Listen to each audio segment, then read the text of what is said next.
Before we pray, we must understand this truth: most of the battles you face in life are invisible to the natural eye. They do not always arrive loudly. They do not always look dangerous. Often, they appear ordinary, like stress, misunderstanding, fatigue, or conflict. That is why wisdom is not optional for a believer. Wisdom allows you to see beneath the surface. Wisdom helps you recognize what is truly happening in the spirit. Wisdom teaches you how to respond not emotionally, not impulsively, but in alignment with God's will. You are not living in a neutral world. You are not merely navigating circumstances. You are walking through a spiritual battlefield, and there are real strategies designed to weaken your faith, drain your joy, and divide what God is trying to strengthen. Scripture reminds us in Ephesians 6:11-12 to put on the whole armor of God, because our struggle is not against flesh and blood. That means the enemy often disguises his attacks. He hides behind distractions that feel normal.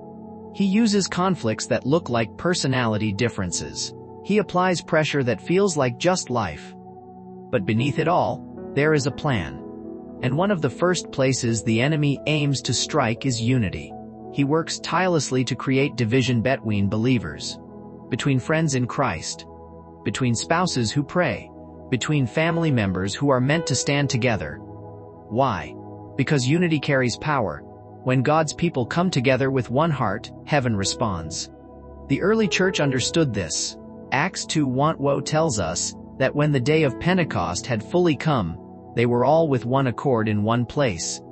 And suddenly, a sound came from heaven like a rushing mighty wind, filling the entire house. Notice what came before the mighty move of God. They were together, they were aligned, they were not competing, not performing, not seeking attention. Their focus was the Lord. Their hearts were united. That is where the Spirit moved with power. Now consider your own life.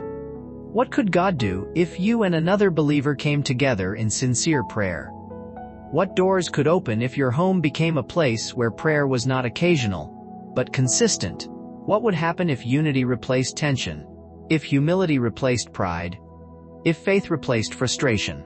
Peace would begin to return, wisdom would rise, strength would grow even in difficult seasons.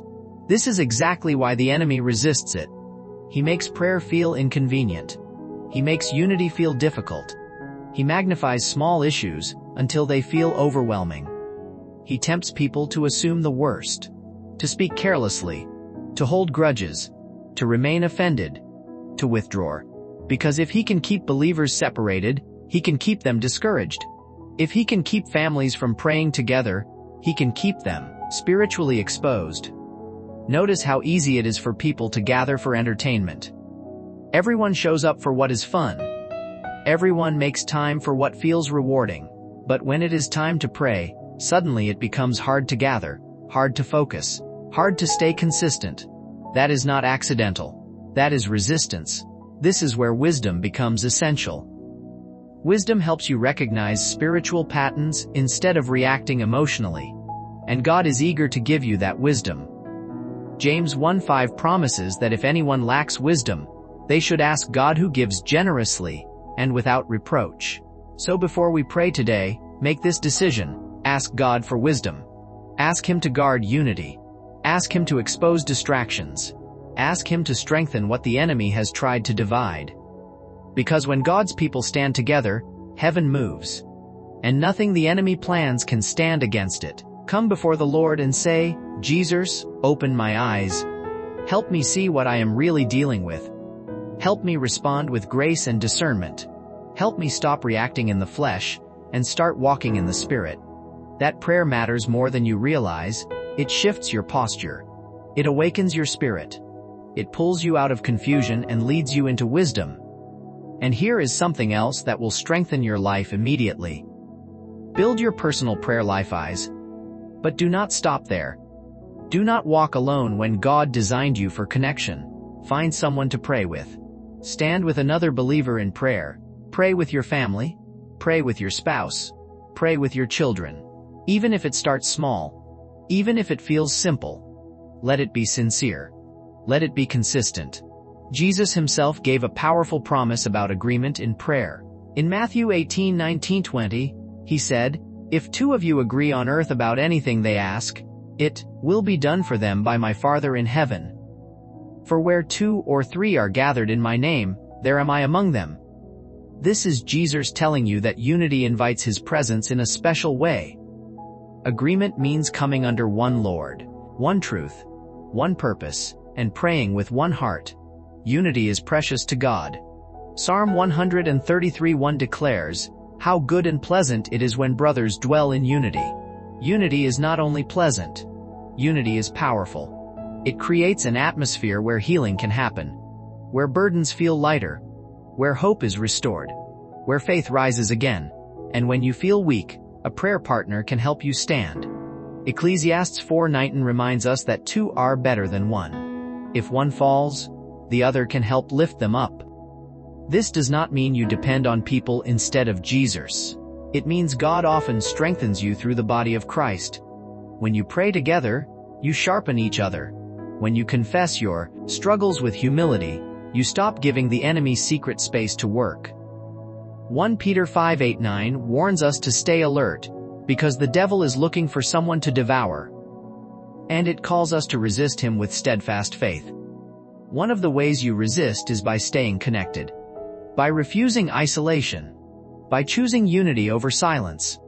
So ask the Lord to send you a prayer partner. Ask our Father to place someone in your life who will pray with you instead of gossiping with you.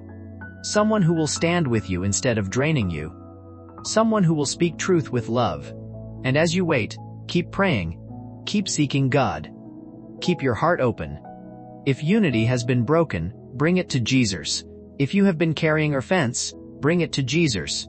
If you have been isolated, come back. Our Father loves to strengthen his children, and he loves to build his church in love. Let this be your step today. Choose unity over division. Choose wisdom over reaction. Choose prayer over isolation.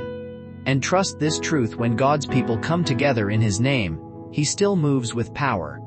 Now, let us take a moment to pray together. Lord Jesus, I do not want confusion to rule my home.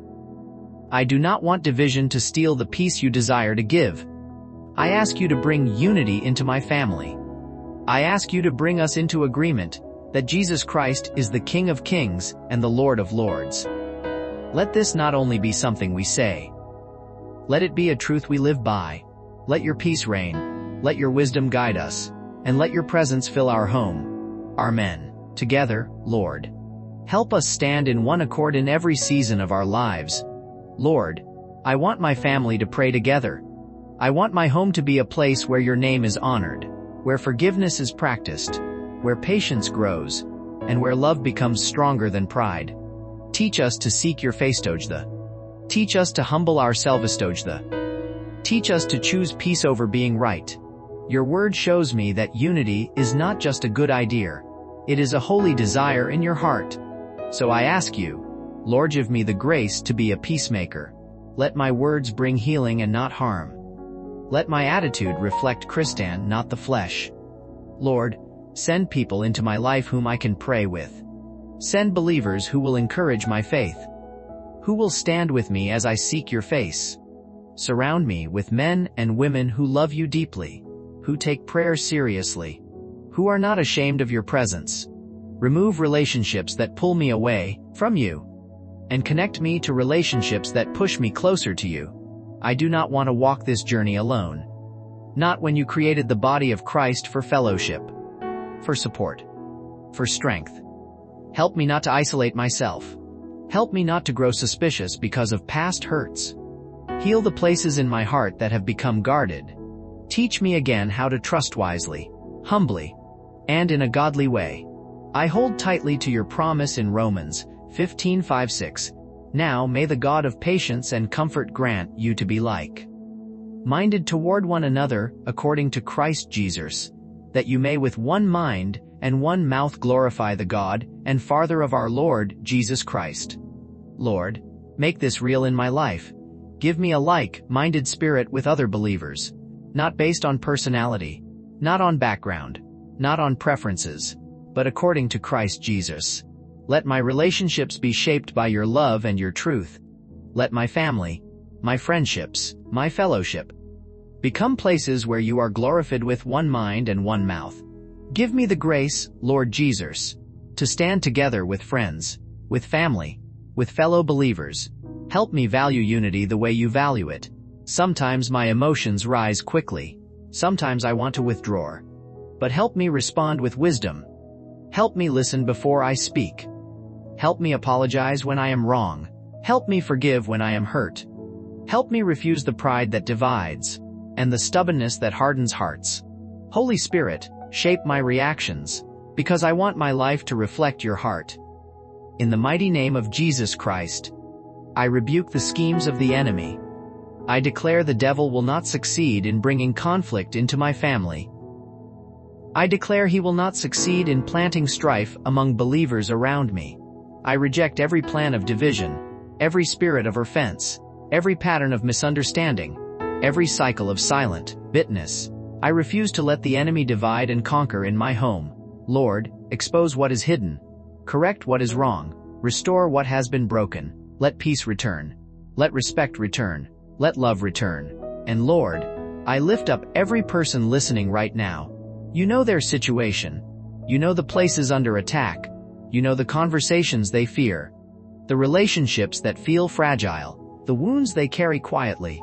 Meet them there, Lord. Strengthen them. Surround them. Cover them with your peace. Let unity rise where division once ruled. Let healing flow where hurt once lived. Let your presence fill every home, every heart, every relationship. We trust you, Lord. We surrender to you, and we choose unity in the powerful name of Jesus Christ. Amen. For the relationships that feel strained, for the homes that feel tense, for the friendships that feel unstable. Yet even in all of this, we look to you. Your word declares in Psalm 46:1, God is our refuge and strength, a very present help in trouble. So I ask you, know our present help. Step into the middle of every problem. Step into every conversation. Step into every wounded place, and let your presence bring calm, bring direction, bring hope. Jesus, you are my shield and my defender. You are my firm foundation. You are my chief cornerstone. Your word in Psalm 28:7 says, The Lord is my strength and my shield, my heart trusted in him, and I am helped. So today, I choose to trust you, Lord. Because I cannot heal broken families by myself. I cannot restore broken marriages by myself. I cannot fix broken homes by my own strength. But you can. You are able to soften hard hearts. You are able to rebuild what has been damaged. You are able to restore joy where heaviness has lived. So I ask Yaudo what only you can do. Lord, bring us together in one accord for your glory. Unite us in seeking your name. Let prayer rise again in my home. Let worship return again in my heart. Let faith become stronger than fear. And as you lead people into my life, help me live in a way that protects unity. Help me remember your instruction in Romans 12:14-16. Bless those who persecute you. Bless and do not curse. Rejoice with those who rejoice. Mourn with those who mourn. Live in harmony with one another. Do not be proud, but be willing to associate with people of low position. Do not be conceited. Lord, give me a heart that blesses instead of curses. Give me a heart that rejoices with others and mourns with others. Remove pride from me. Remove conceit from me. Remove bitterness from me. Teach me humility that looks like Jesus. Teach me love that is patient. Teach me wisdom that guards unity. May my heart be pure, Lord. May I never push people away out of pride or pain. May I never close myself off because of old wounds. Let the love of Christ be seen in how I treat others, in how I speak, in how I respond, especially when it is difficult. Make me a blessing to those around me. Help me love in truth. Help me walk in wisdom. Help me stand for peace. Let my relationships reflect the light of Jesus Christ. Lord Jesus, I bless your holy name. Thank you for receiving me again. Thank you for restoring what the enemy tried to divide. In the mighty and victorious name of Jesus Christ, I pray. Amen. And if this prayer has touched your heart today, type Amen as a sign of faith. I pray that every blessing spoken in this prayer now rests upon you. in the powerful name of Jesus. And if you need a special prayer, feel free to let us know in the comments. We would be honored to stand with you in prayer. May the grace and peace of our Lord Jesus Christ be with you always.